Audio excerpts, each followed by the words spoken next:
Namaste and welcome. I'm Pratim Ranjan Bose, and you are watching my podcast, Perspective. In this episode, I'll discuss Bangladesh, where I was traveling last week. Before I start the discussion on Bangladesh, let me give you a quick overview on the world economy. As you are aware, the world economy has been passing through a turbulent phase for the last 5 years, and in my understanding, the turbulence will increase in the next 5 years. Let me give you some glimpses or indicators to prove my point. As you are aware that the US promised growth to its manufacturing sector, in the last 3 months there has been a consistent shrinkage. The China is fumbling, as we are aware, since COVID. Its domestic consumption is not good enough or well enough to justify high manufacturing growth. India's manufacturing PMI suffered in May. We have great numbers in the last quarter of the last fiscal, that is January, December, but the first quarter numbers of this fiscal may not be that good or maybe below expectation because of the India-Pakistan war, which has obviously all wars has an economic cost, and the PMI in May shrunk a little to 57 plus. 50 plus is a growth or expansion phase. So we are expanding, but we are not expanding as much as we expect to grow. And remember, we have a target to be a developed country by 2047. So we are racing against time. Now, why I am apprehensive about the next 5 years? Many reasons. I'm just giving you one here. The Russia-Ukraine ceasefire is all said to be temporary, considering the last attack of the Ukraine on Russian air power. However, it is true. To what extent it is true, we don't know, but there has been so, and I can assure you that there will be backlash. And so Europe will be the center point of turbulence for quite some time. Now, that being so, the result will be felt on the world economy, and Bangladesh is no exception to this. Rather, they are more, they don't dictate. I mean, like the large economies like India, China, or US, so of course is the unipolar hyperpower, and then you have large economies. So they have the ability to resist shocks. They might grow less, but they will grow and they will resist shocks, and they will reach to a certain situation. They have resources, domestic resources, but Bangladesh has none. It has none. It is one of the most resource poor countries in the world, if we talk about natural resources, and they are dependent on imports, even on cereals, the food grains, though they officially deny that, but the reality is so, because we know the informal movements of food grains from India to Bangladesh. So that being the case, their imports are consistently going down for last 3 years, which means they are entering into a recessionary phase. The growth numbers has gone down, since August 5 regime change, and it is entering a recessionary phase or is staring at one. The question is whether Bangladesh is doing anything to avoid that and to grow. Well, to my understanding, they have done nothing. On the contrary, they have increased the economic and political risks, made the society more, I should say that the risk profile of the country has gone up manifold over the last 10 months. And it will remain so for quite some time to come. And that I'm going to tell from my, whatever I had understood from my visit to Dhaka over the last week. First of all, there are a couple of indicators. I mean, normally you have politics, you have economy, and then you have a society. These three components put together the stability of a nation. Now, we have cases like, say, Japan, where the governments change every 1 or 2 years, but everything else remains same. The country keeps moving where it was moving. That's not the case in Bangladesh. It is highly dependent, extremely dependent on the political stability for many reasons than one. Number one, the business in Bangladesh, I mean, this is largely a case of most nations, by the way. Japan is that way a little aberration from the rule. But they are a developed economy. So they have the system is in place. Things move in a discipline. But when it comes to not so developed economies or less developed economies or the global south, the political instability affects because of policy uncertainty. Now, in case of Bangladesh, such uncertainty profiles are very high because the business in Bangladesh is nothing but rent seeking is the model. Like, if you have your preferred government in place, so in that case you will get certain benefits flowing. It has always been the case. There is not any opportunity to blame any particular government over here, but I know very well that it has been the case. There were cronies in the past, there are cronies now, there will be cronies next, in the future. At least in the foreseeable future, I'm talking about.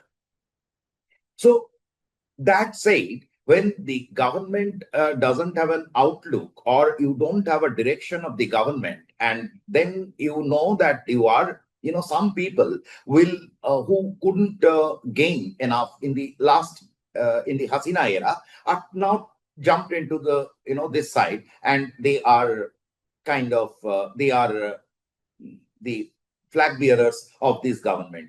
So through their media, through their businesses, they are getting some business decisions in their favor, etc. But these are very short-term benefits.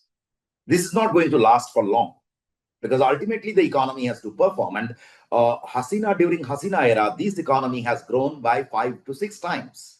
So it has come to a size, and it's now more intricate than before, more complex than before, despite all its follies and failures. So it has to grow from here.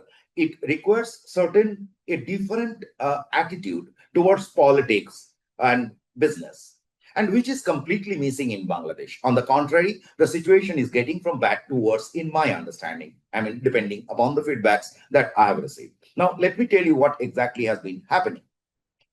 As I said, Bangladesh is volatile on all fronts.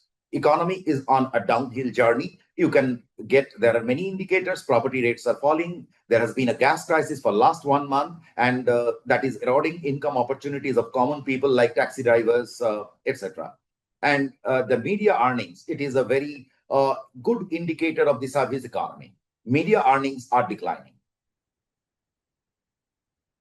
consistently for last 10 months. And there is a little, from whatever I could speak to, there are a little upside visible. Now, where things have gone wrong is that politics has entered a very blind lane, which will give birth to more uncertainty, if not violence. Hasina government tried Jamaati Islami, Al-Badr, Al-Sam, some of the collaborators of Pakistani army during 1971 war. The Act for International Crimes Tribunal was created in 1973. No government acted on that, and Hasina government in the last, after coming to power in 2009, January, so they acted on that. Now, there were questions about the overall intention of the government. There were questions on the procedures followed by this International Crimes Tribunal. But as such, International Crime Tribunal, the evidence rule is relaxed.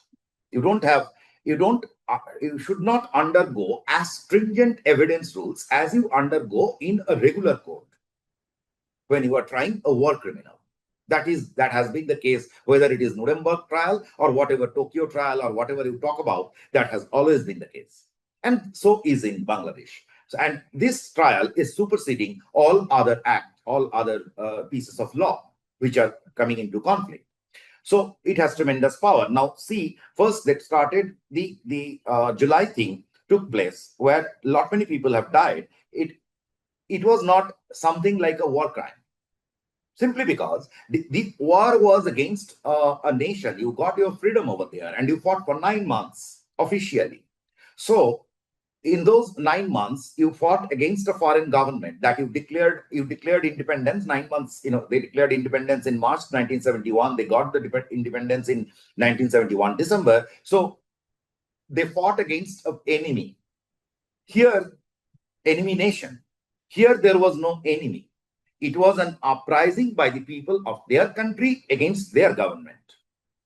And unlike in the past, see, the War Crimes Tribunal was set up in 1973. That was 2 years after the Liberation War. And the Liberation War, as many of in this side of the geography of the world will know, that people were trained in India and they went back. And many things happened. A lot of people, 1 crore people from Bangladesh took refuge in India. We paid huge price for their liberation. Now, that being said, an uprising against the government and the excesses of the government, as is reflected in the death toll, finally, all death toll has to go in, government has to take responsibility for that. So, the failure to ensure law and order. So, all that put together, you can try someone at the regular criminal court. This because the evidences are available around you. There are enough witnesses. There should be enough witnesses. I met many witnesses in a simple random sampling. So there was no need to take it to International Crimes Tribunal. It was taken simply as an act of revenge. And not only that, they didn't stop there. They are now trying Awami League as an organization. Now that even Hasina did not do to Jamaat or Al-Badr or Al-Shams. And the Jamaat war crime criminals who got life sentences during Hasina rule are given acquittals. So it's a very clear situation that where you can well understand that someone is taking revenge, and that someone is nothing but Jamaat-e-Islami, which was the collaborator of the Pakistani army in 1971. And not only that, so if they are getting their things done, that means the government is very closely associated with Jamaat-e-Islami demands, or they are favoring Jamaat-e-Islami demands. The moment you favor someone, you have to take responsibility for that. But then the next course of action is that the narrative that they have said is fascist. What they are trying to do is they are leveling or bracketing Awami League with the Nazi party in Hitler during those fateful days of World War and etc. So it means that the war crimes or whatever they had gone through is no more the priority issue. The biggest priority to them, they are labeling Hasina as the biggest evil of their land in all these years. Now that is seriously wrong, because if she failed, it is failed on governance, it is failed on delivery, it is failed on her promises. That's it. You can try her for human rights violations, etc., in as many cases as you want. But labeling that as a Nazi party is something, I mean, she did not go for any kind of mass killing, mass genocide. But there was a genocide during Liberation War. So it is clearly, and so if we just put the two sides of the argument by the government, administration per se, and what they are doing through this trial, then you get a picture that someone is taking revenge. The questions are two: whether the civil society appreciates that. Well, for the moment, I'm leaving out the beneficiaries, direct beneficiaries of the July protest and the last 10 months. There's a very small number, but the rest of the people do understand. I spoke to the civil society, editors, lawyers, etc. Many of them have been, they are in the past, they were critics of the Hasina government, and they are saying that whatever is happening is an act of revenge, and it is the courts have become, if the courts were extremely friendly to Hasina in passing the verdict of her choice, I mean, that was the criticism. Today, the courts are same. They're just giving one-sided verdicts. So where it ended up is, let us remember that Hasina was there for 15 years, and we are just comparing that with the 10-month rule. In my understanding, the situation has gone from bad to worse. This was explained by someone whom I knew was a critic of the Hasina government and faced the agency grilling during her rule for raising very pertinent questions. Very pertinent questions. He is not a kind of a protester or something, a political activist. So, but he was grilled because someone in the government was alarmed, some business lobby. So now, so as he told me that in the past, I could have been jailed.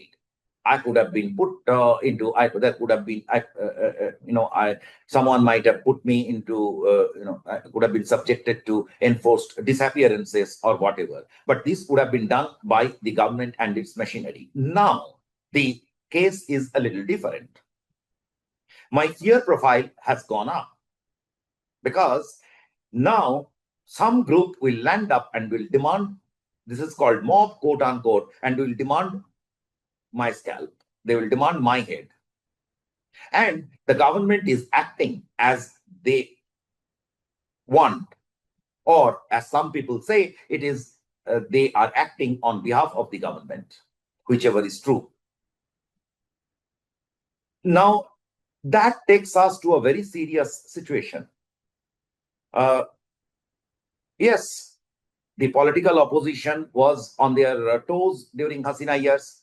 The BNP, thousands of them took refuge in India. I met many BNP activists during during Hasina rule in Calcutta. Just as today, Awami League has fled Bangladesh, the top leadership, and most of them are in India. So that same situation, but that then unofficially, now officially, I mean, kind of pseudo-officially or somewhat known to people. But be rest assured that thousands of them, same numbers, if not more, were BNP activists, were in India during Hasina rule.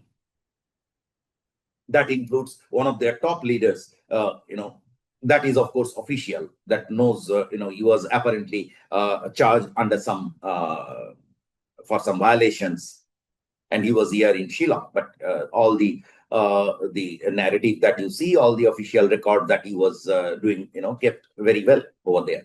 So they were very much in India. India is a card that everyone plays according to, for his advantage only in Bangladesh. It is a very common card. So if BNP is today blaming India for giving refuge to Awami League, and they should be asked where they were during when Awami League was running after them. That said, we are in a very serious situation then, that in Bangladesh, where the elite society who had apparently been criticizing, and I'm talking the mass, I'm not talking the biggest section of the people. Now, this apart, there is a smaller section. So I met some of them, I got to meet some of them. They are enjoying some advantages in this regime, and so this is mostly businessmen. So they have done their, they could twist something in their favor, and so they are favoring this situation, and they are propagating, they have their own media, and they are propagating these views. So over here, from their media, from their television, from their social media, which is definitely a created opinion, you have those trolling armies and all those these days. So we are getting a picture where the country is bursting in anger against Hasina, against India, and all this stuff. Now the reality is completely different if you talk about the mass people. So I had the opportunity to talk to common people through a random sampling. How I did it is, I'm not going to tell you entirely, because someone in Bangladesh will listen and someone will, may punish. But well, I hired many motorcycles and rides, and I spoke at length with them on the politics, their political preferences, and etc., etc. And I shared some of my details with some of at least one friend, Bangladeshi editor. He knows about it, about my survey, and so there is a degree of credibility in that, and it's a random thing. It's not that I chose my subjects or my respondents. And what I got is very interesting. Say out of 20 odd respondents I got, of them roughly 3 or say 15% were young. They participated in July protests. Roughly 3 or 4. I got at least 3 or 4 parents whose children participated in July protests. Now, this entire segment is not only disillusion with the July and etc. Some of them, at least two or three of them, this they are their children participated in July protests. They are clearly Army League activists. So it is a misnomer that July protests was by some enemy group of Army League. No, many Army Leaguers participated in July protests, and that was justified. But they all have grown disillusioned with it. Their children no more responds to the student leaders. Similarly, the young drivers or riders, whom the services of whom I enjoyed, they are not now abusive about the change. And what they clearly say is that this was not, they fought for something or they protested against something for something better. What happened was not that exactly. They don't, they are yet to figure out how some people have become beneficiaries, have just owned the whole thing and become beneficiaries. They sat on the chairs. Interestingly, I spoke to people even in government. Leaders who are very much, somewhat of the somehow or the other is a party to the government, and there I found clearly there is a division even within them, where a top student functionary in the government was described by someone as a fly-by-night operator, as someone who is taking away the cream, but he hasn't done enough. So it is a divided force. But it is not showing on ground on the general political mood for certain reason. BNP, whether there was an election or not in the past, first of all, in Bangladesh, except in one election, 2001, Army League government peacefully handed over the power to BNP. That was the only instance we have in last probably 50 years where the government, any government wanted to relinquish power. The rest of the cases are regime changes, the military coups, there was an effort till the last moment to cling onto power, to rig the system. The last BNP government of 2001 and 2006 tried to rig the system. They tried to they have indeed put their own, very choicest interim government in place so that they can rig the polls.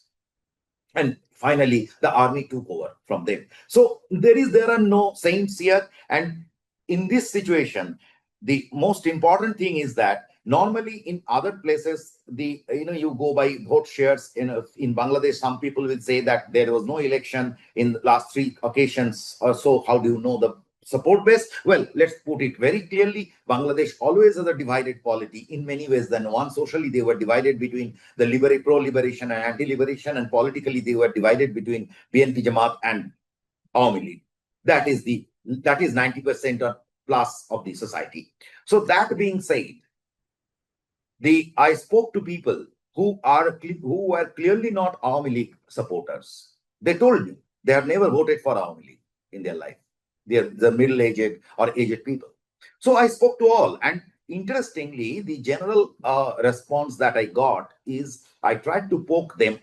Wanted to see that they are abusing, they are coming against Hasina government. They are abusing Hasina. They are abusing India. I just thought that they will do so for giving Hasina the refuge. Nothing of that sort happened. Nothing of that sort happened. The general response, you can say anywhere between 60 to 70%, if not more, was Hasina was doing well until she lost her way and became very oppressive in the end. And with Hasina, you mean that these Awami League activists down on the ground who were putting their things, who were at kind of became the judge, jury themselves, beating up people or robbing someone's business, all the misgivings that you see in any situation where someone is in complete control of things. It happens even in India. So these were the basic grievances. And what happened over the last 10 months, there is a general sympathy developing towards Awami League. If you say not Awami League, it is like They don't have any big grievances against Hasina. That is what I found. Very, very interestingly. And no one blamed India for giving refuge to Hasina. One or two expected the India to relax visa norms and etc. They want India to remain supportive. Now, interestingly, there was also a very unofficial, not by me, but by some other person, and in the Indian Visa Center in recent months. And 60% of the crowd there were staunch Muslims. Apparently, these are the support groups of the Islamic parties who in the past got less than 10% votes all put together. And some estimates say that they might get up to 20% in an election. Army League free election. Mind you, Army League is banned from election. So in an Army League free, non-competitive election, they might get 20%. That is the best projection that we get so far. So that group has been the largest chunk of applicants for Indian visa for medical purposes. And then people ask them that why they are not going to China as their government wants. And then these people were highly critical to the Yunus government for giving such references. I mean, it's common logic. They said that if we can afford treatment in China, why shouldn't we go to Singapore? We go to India because it offers cheap treatment and quality treatment. So that is, that is affordable to us. So clearly, such things, much of the things, and one taxi driver told me. So he was telling that his government wants that no, and does not sort of encourage relationships with India. So I said, and they said that they can win against India. They want to, some of the terms that we use is in India's hegemonic interest and blah, blah, blah. So I plainly told him that, yeah, when your government wants that, there must be something in that. And that this fellow proved extremely critical of their government for fooling them. That he said that such things cannot happen. You cannot fight against a big power this way. So I'm just giving you references from what ground survey I did. I think everyone, including India, has certain lessons to take. They must follow certain things, the policy corrections, whatever is important, they should do. But what I'm trying to point at, the bigger message here is Bangladesh. We all know that Bangladesh has been volatile, has always been volatile. You look at its trends, in every 10, 15 years, there was some degree of volatility, huge volatility, and it always moved from one extreme to another extreme. So we know who has got power. By that, I'm not saying, I'm only trying to mean at political, overarching political, atmosphere of the ruling dispensation. Because mind you, the ruling dispensation otherwise is apolitical. It should be an apolitical thing. The interim government is apolitical in theory. And it has so many components, quotas of everyone. So there are many people. There is no personal aspersions on them, but the political direction of the government is completely another extreme.